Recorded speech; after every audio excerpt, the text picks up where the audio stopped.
Welcome back to another Market Open live stream. Let's go ahead and take a look and see what's happening in the market today. It is Friday, May 21st, so that does mean we are not going to have any trading to do over the next couple days. It's going to be another weekend. I don't know why, but it feels like there's less entertainment on the weekend when we can't do stocks. So let's see what's going on. We do, just so you know as well, have the Mind Medicine interview coming up. That'll be in about 70 minutes. We are doing a Mind Medicine interview with the CEO and Kevin O'Leary, so it'll be super fun. That was rescheduled from the end of last month, so super excited to get that, hear out the interview. And honestly, even regarding the governor aspect, we've got, there's... All right. Yep. You guys. Okay. Sorry. I thought for maybe a moment you couldn't hear me. No. All right. So we're good. But anyway, even for homelessness, quite frankly, you wonder like, hey, what could Mind Medicine do? You know, they have non-hallucinogenic solutions for dealing with anxiety, depression, addiction. Really incredible. Actually, I think anxiety was hallucinogenic and addiction was non-hallucinogenic. Anyway, it'll be super fun to talk to them. But anyway, folks, go ahead and take a peek here. What the heck is going on in the market? So pre-market, we got Oatly is up about 5.8%. Had its IPO yesterday, slipped a little bit after its 30% open to only about 18.8%. Got a rival up about 4%. It's funny, this thing was at like 12 not that long ago. And we're like, usually it bounces back to 20. What's wrong with my tab bar? Usually it bounces back to 20, and here it is pretty close to 20 again almost. Stocks just have this weird tendency of rubber banding back to where they want to be.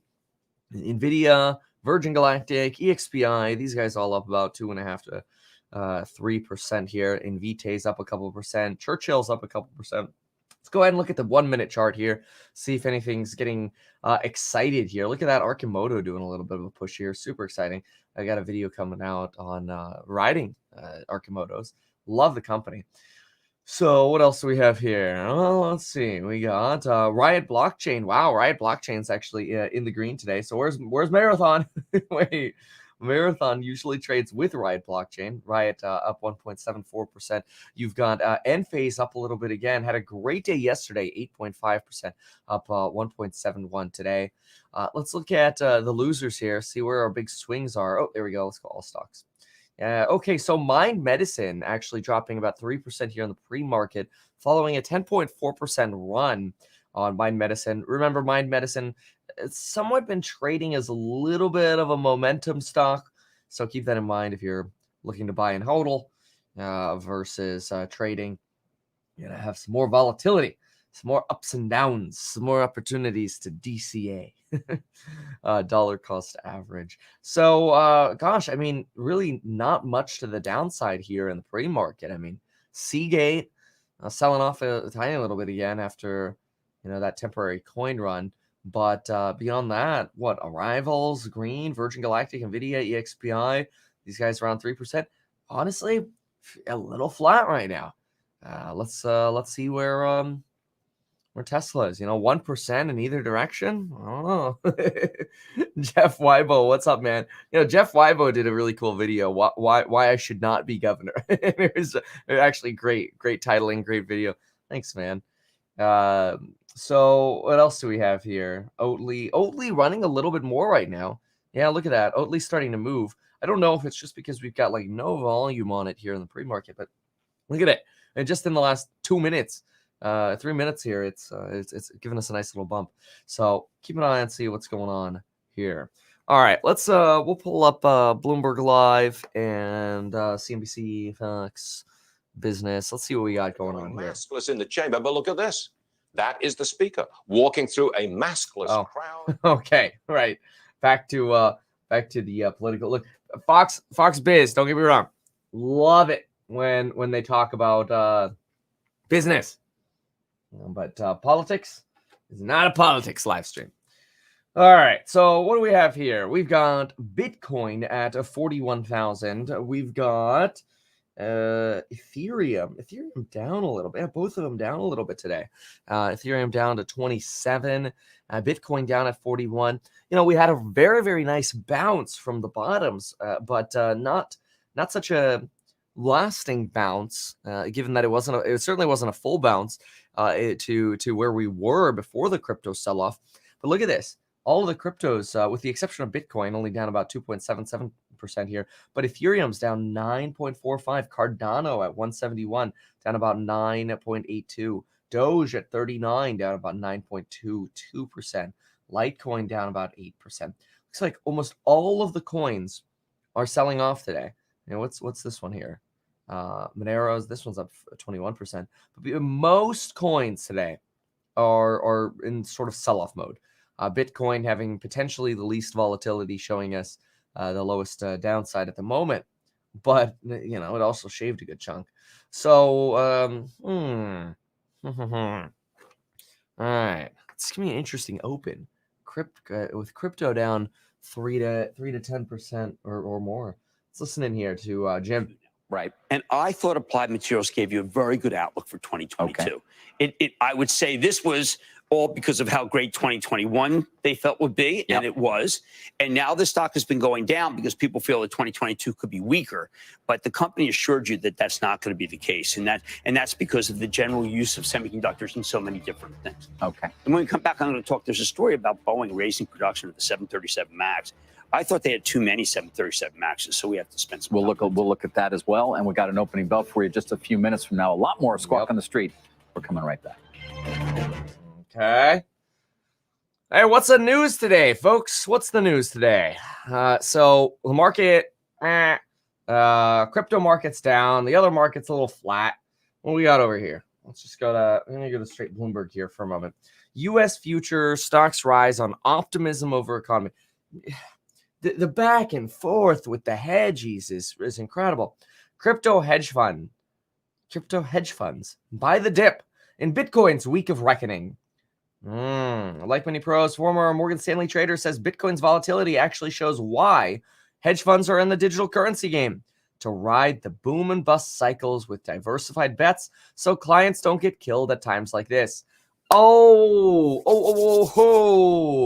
Folks, how many times have I said the only reason hedge funds hedge is to not lose clients? It's the only reason.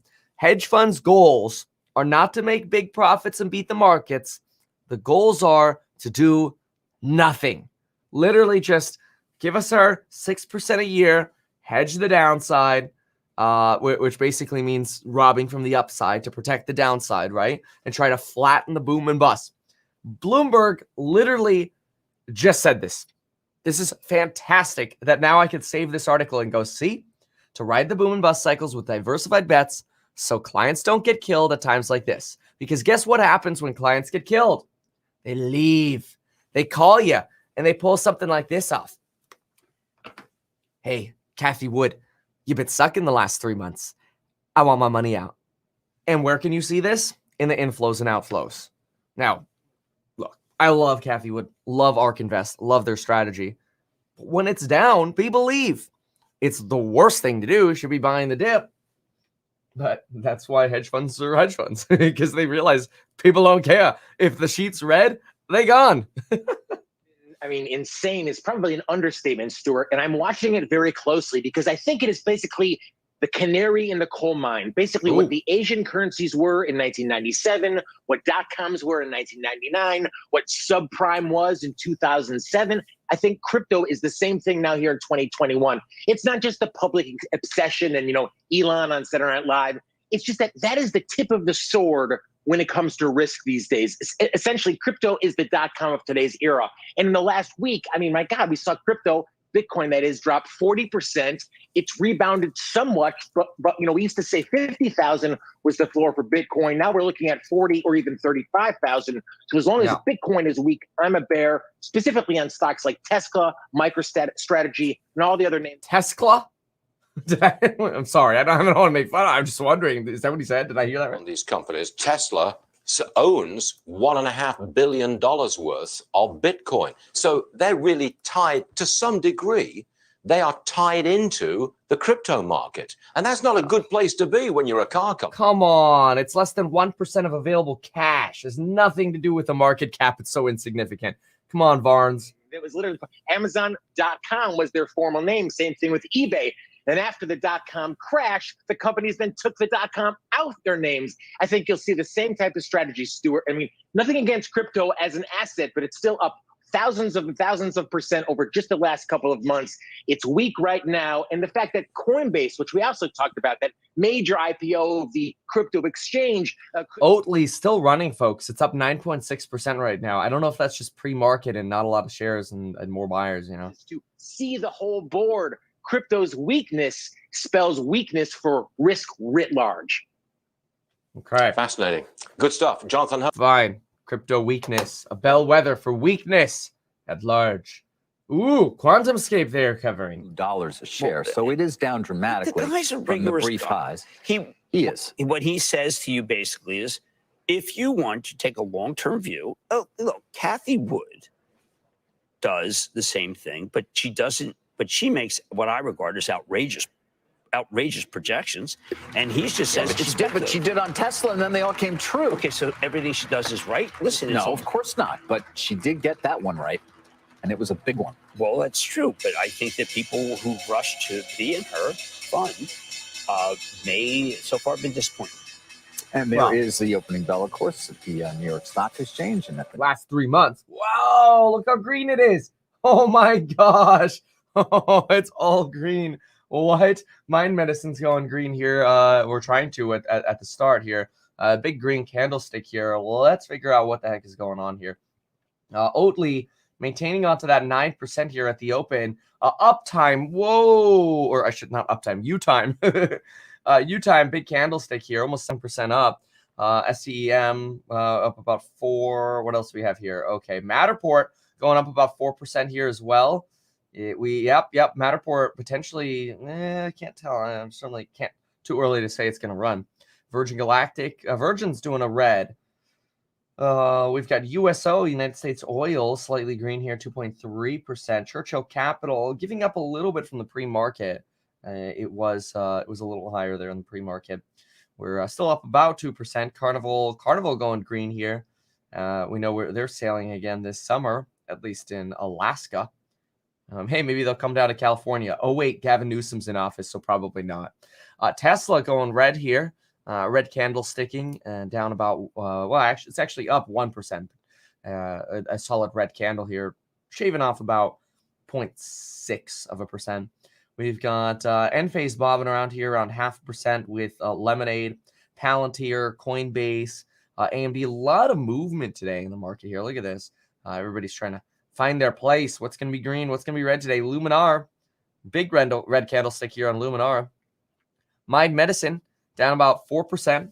Remember, after this live stream, with a sort of maybe approximately a 10-minute gap, we will be going over to the Mind Medicine interview with Kevin O'Leary and the CEO of Mind Medicine. So super excited about that.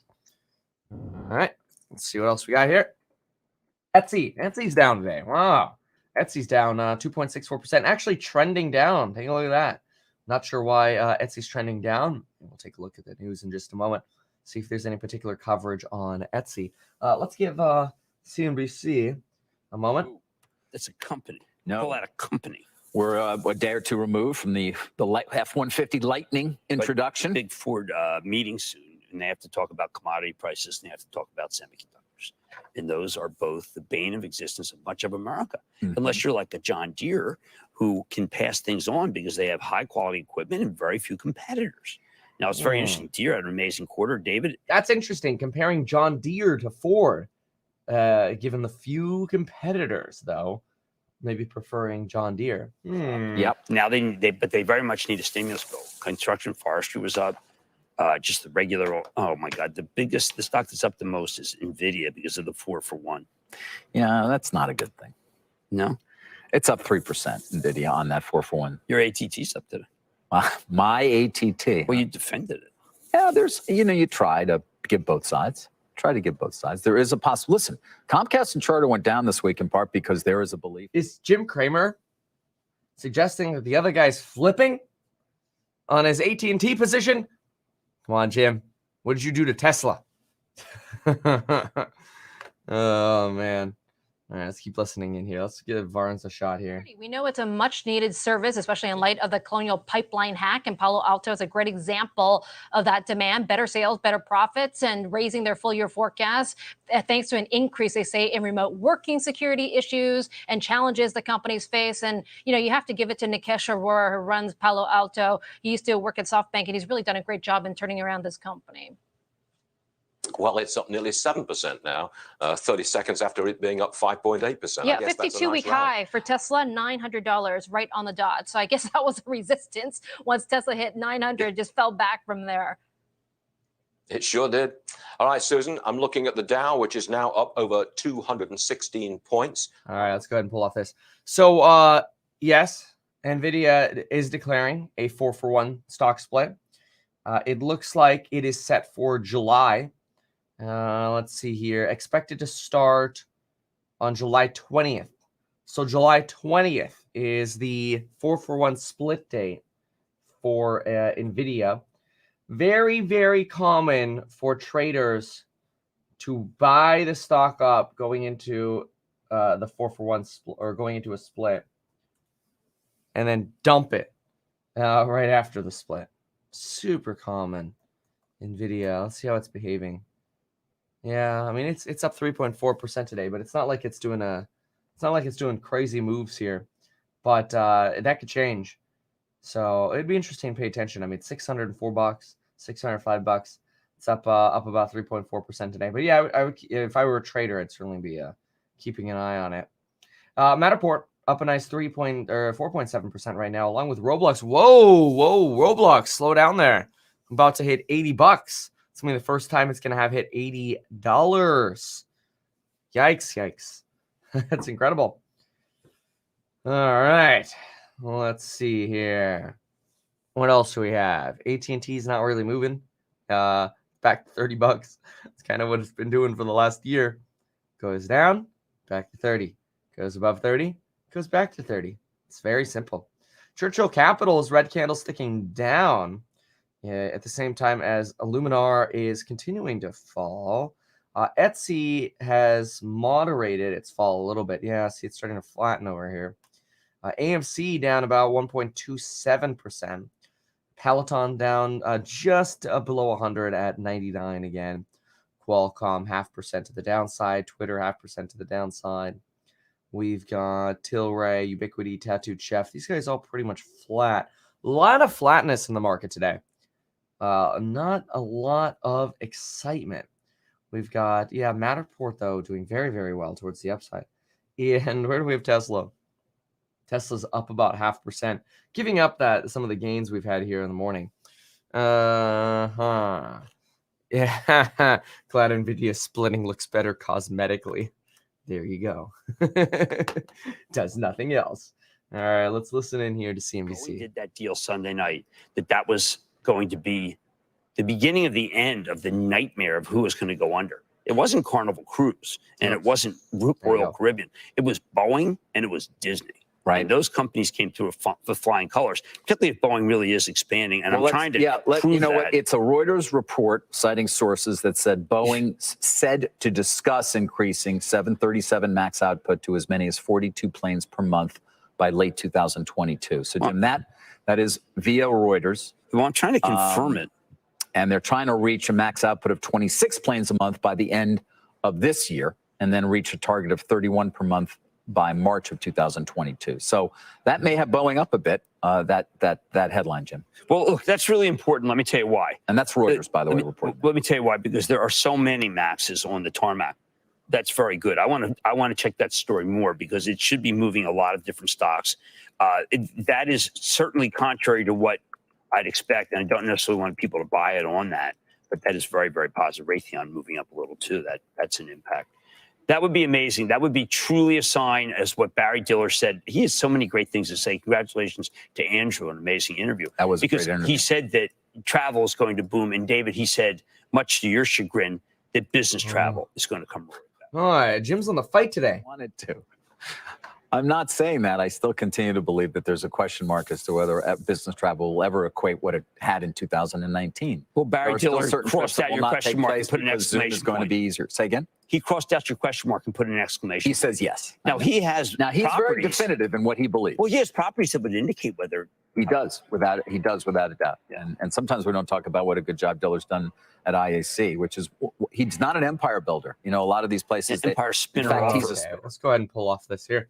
They're just fighting each other. Let's go ahead. Jim's grumpy today. Yeah, no kidding. Okay.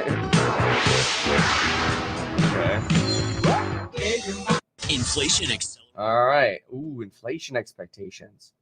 Ooh. All right. Well, it's just a commercial. So, what do we got on the headlines here? Let's go to CoinMarketCap as well here. So, let's see. Bitcoin is a lot like the art market. Very interesting. Okay. Very well. I mean, actually, if you think about it, maybe it is. Maybe it is a lot like the art market. It's an interesting headline. Crypto's savage swings may deter big investors. We talked about this. This is something we talked about 2 days ago when the big crash happened. I go, the only problem with this big crash, well, actually, there are two problems. One is people getting liquidated in the pain, which is a problem. Yeah, you don't want people to get liquidated. This because that money evaporates.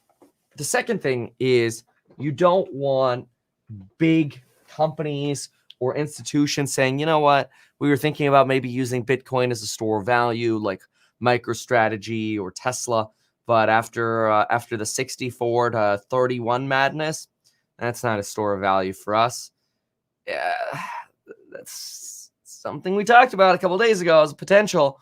But yeah, this kind of headline is I don't think going to help.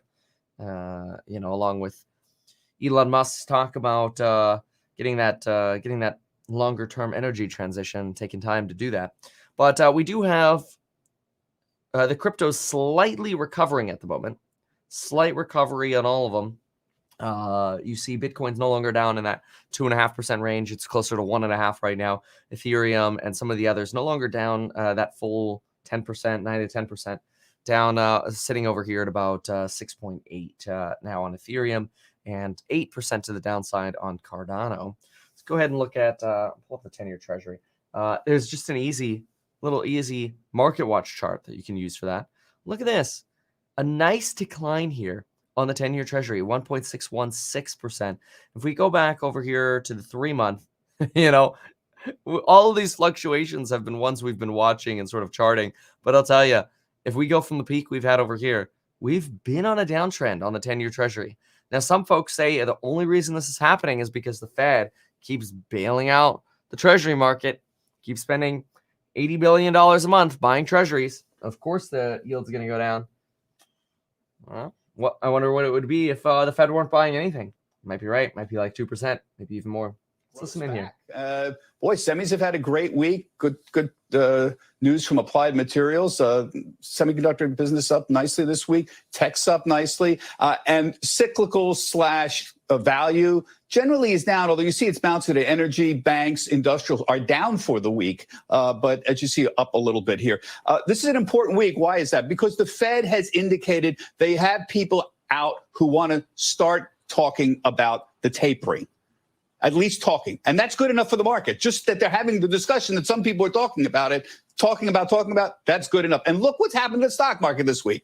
We're flat on the S&P. The 10-year yield is flat, 161. And the VIX has gone from, 19 to 20. That's 5%. That's not statistically significant, folks. What's happened in the market this week? Nothing. Nobody's freaked out because the Fed, some people in the Fed want to talk about tapering. That's very good news. So where are we right now? Remember, there's a bull-bear debate that always goes on. But the bear argument we've been talking about for weeks now is peak everything. This is it, folks. This is the peak reopening. This is the peak economic data. This is the peak earnings growth. It's peak everything. It's never going to get any better than this in our lifetime, and forget about more advances. So there's the argument. Here's the bull argument. The bull argument is the Fed's going to win. The Fed communication on tapering and rate hikes will be successful, like an adult holding a child's hand. They're going to slowly guide them through this discussion. They're going to start gently tapering later this year. raise rates next year. Everyone's going to anticipate it, understand it, and there won't be a taper tantrum. That's the bull case. The other part of the bull case is Q2 and Q3 is going to be like the fourth quarter and the first quarter. Everyone's going to be wrong again. The numbers are going to be much higher. JP Morgan came out this morning and they raised their numbers on exactly that theory. So you put that two together, you got a somewhat powerful bull case that's bolstered by what happened this week with the Federal Reserve. Look at the earnings situation. Deere raised the outlook again. Applied Materials. The retailers had tremendous numbers. Ross stores had good numbers and disappointing guidance. But look, here's the takeaway from the retail reports this week. There's an awful lot of cash out there. The consumer is really flush. They're spending at home and they're going. Did Kevin write the bull case? Sounds pretty familiar, doesn't it? And there's a problem with a lack of people and a lack of goods out there right now. So overall, the retail picture looks very well. Here's the problem. David, just look at XRT. This is what I watch in the ETF space for retail. This is equal weighted of all the retailers in the U.S. It's up 200% since the bottom last year. Macy's is up 60% this year.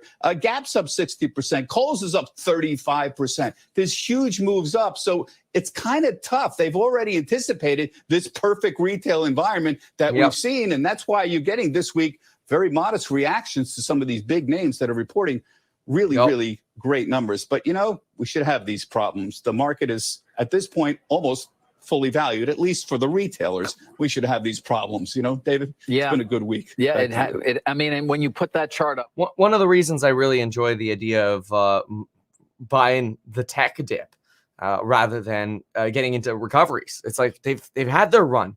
And, you know, when we realize how much debt they have, it kind of makes the other companies look a little bit more snazzy. But yeah, I mean, look, that's the thing. It's all going to be about that September, October data. Now, they didn't say September, October, but that's when I believe we'll have way better info. It'll be after Q2, it'll be the beginning of getting Q3 results. We'll get more inflation data. The big hope is that we hit, you know, if this is peak everything, the big hope is that it also means peak inflation and that inflation really rotates back to the downside. Or then again, we'll get printed to Zimbabwe, like somebody else says. I don't think that would happen because you can't. It's kind of hard to print to Zimbabwe. you're the number one country and number one economy in the world. So you know, usually hyperinflation is the result of a lack of trust in the financial institutions. And as much as we a lot of us are like, I don't trust them. Most folks do. Let's listen to the breaking news here. Above what would typically be the case. All right, we've got some data out, manufacturing and services. Let's get over to Rick Santelli for that. Rick. Hi, David. Yes, this is a preliminary read from Market, MARKIT, the PMI group, and the preliminary May read for the headline PMI for manufacturing, 61.5. That is a post-COVID high. If we look at what's going on the service side, 70.1 post-COVID high. And not to break the trio of post-COVID highs, the composite also joins in at 68.1. Now, granted, these can change from preliminary to final, but at this point in time, they continue to point, as many indicators do, to a very hot reopening economy. Let's get to the charts. A one-week chart of 10s tells you quite a bit of information. Monday, we had the low of 160 yield. We're revisiting or getting very close to revisiting that. Today, it is not only the bottom of an important range, it's what many technicians will call the pivotal area, meaning any closes above 160 are treated a little more bullish, higher yields than those that are below that. And if you open the chart up to the very end of March, when we had our post-COVID high yield close at 174, you could see the performance since then has been mostly very tight with respect to consolidation near that upper level. There's been very little retracement. And if we look at what happened with Boone's this week, a notable week. On this week, you see right in the middle of the chart that minus... All of them coming down, which oftentimes we look at these for inflation expectations. But hey, you know, interestingly, the bigger beats we've been getting on some of the readings, the more nervous folks have been getting. And look at that. You kind of see over the last few minutes here some red coming into the S&P 500. Sometimes it's weird. It's just such a topsy-turvy market where the better the news is, the more we fear inflation, and therefore we sell.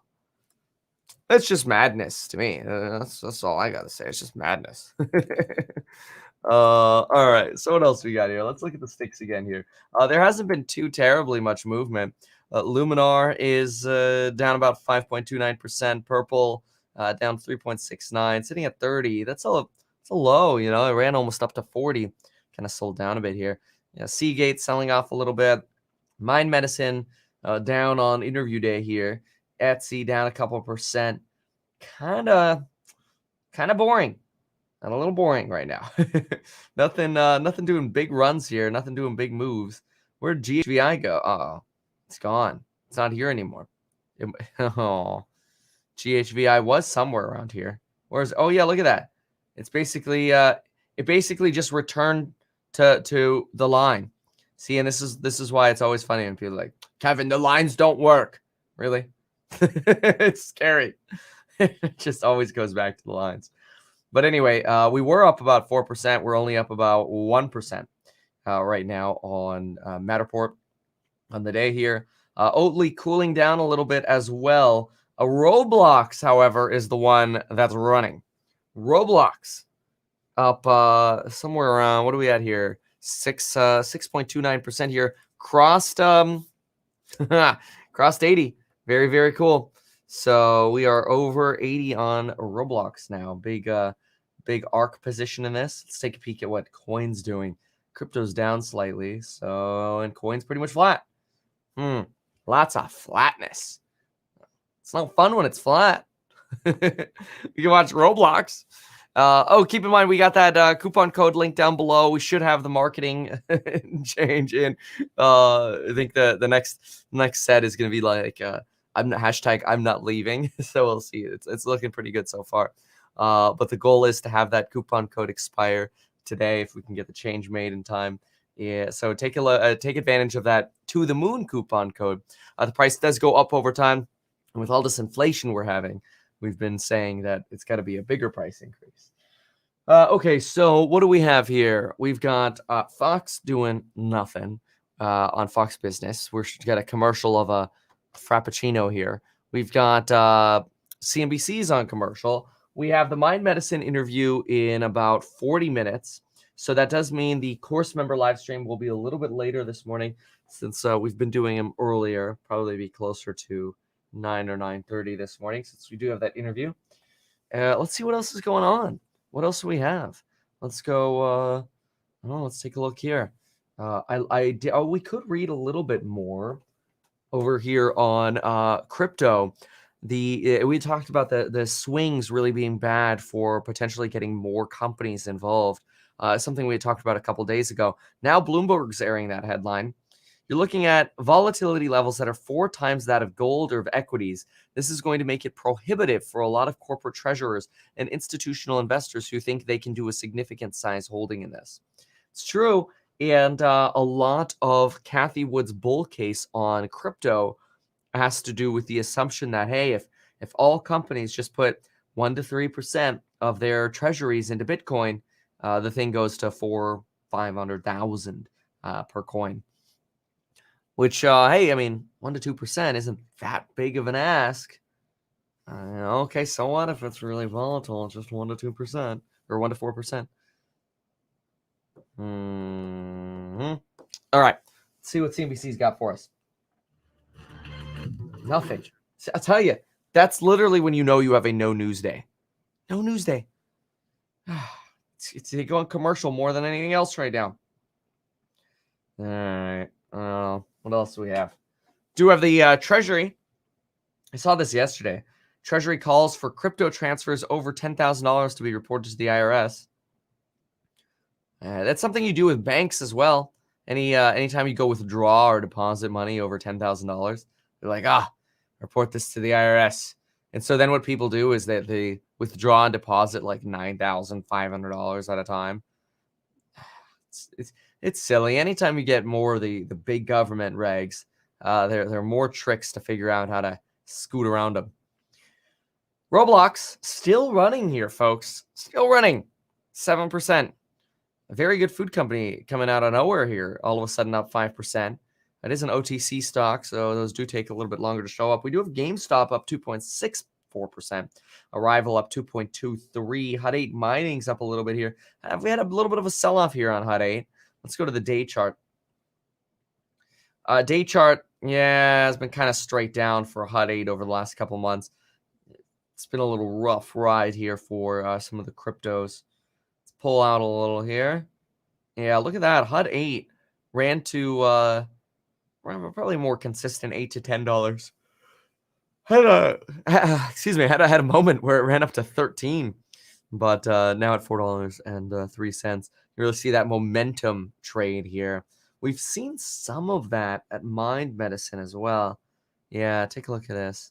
Just the incredible swings over at Mind Medicine. Although trending up lately here. Etsy down 1.56%. Ethereum 2.8%. MP Materials 1.17%. What else do we have here? Roblox and Path. And UiPath. That's interesting. Roblox really taking off today, though. Roblox, Upstart. Oh, wow. Upstart is another one of those momentum plays. And folks, it is breaking out. Well, we've gone as high as 165 on Upstart before. It's up another 6.5% right now. Absolutely incredible. This is one that I was looking at thinking, once you run over 130, it's a little late for an entry, but not necessarily late for holding. Wow, good move here. Matterport's back, trying to come back. Wow, the swings on Matterport are incredible right now. Probably lower volume stock, smaller SPAC here, but back to being up 2.66%. Let's take a peek at Tesla. Yeah, Tesla's up about 0.75%. Let's go to Jim Cramer here, see what he's up to.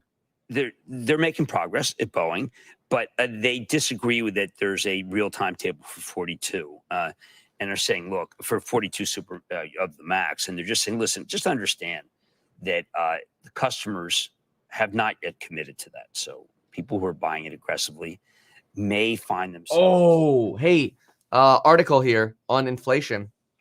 High yield bonds in the US and Europe are under pressure in a recent rush to protect portfolios from a potential spike in inflation, or from a potential spike in inflation may be reversing. So in other words, we're starting to see the market price in the fact that maybe we went a little crazy on the inflation concerns, and maybe we won't have as much inflation as expected.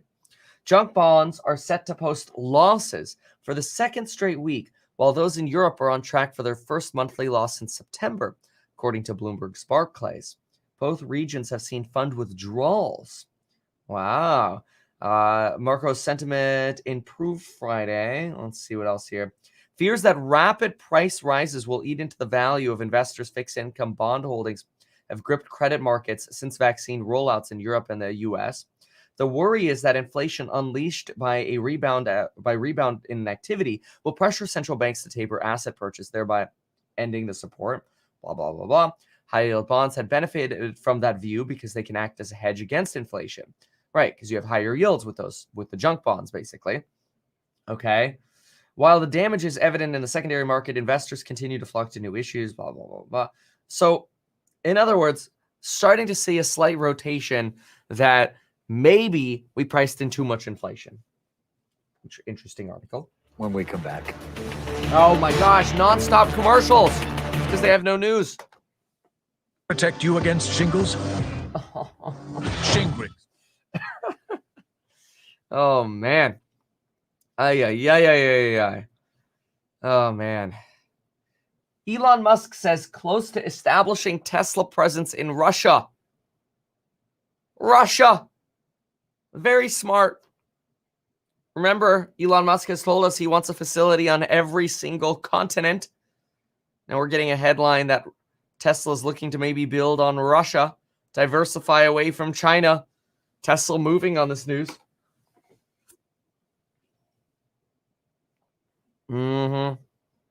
Very interesting. All right, we'll keep an eye on Tesla, but because really what's running here is not Tesla. Folks, it's Roblox. Look at that chart on Roblox today.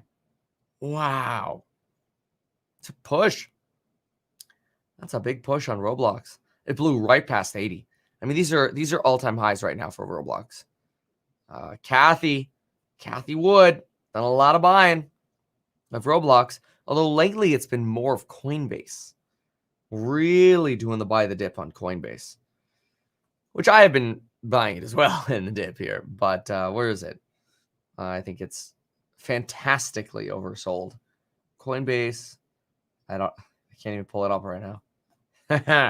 Let's find it. Where is it? Oh, wait. Oh, there it is. It's up 1%. Check out my mug today. Shout out to Ben Mala. Go check out Ben Mala on YouTube.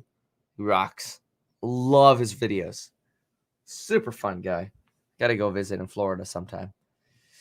All right. I don't know. Well, GameStop. Hey, out of nowhere. Look at this, GameStop. Keep in mind, we saw the short interest at GameStop jump a good chunk over the last few weeks here. The last 3 weeks. There we go. Over the last 3 weeks, we have seen a good move to the upside. Okay.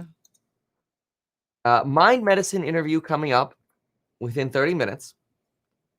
I'll make sure we have, yep. Okay. Oh, there we go. We'll be going live with JR. And make sure he's got the link. There we go.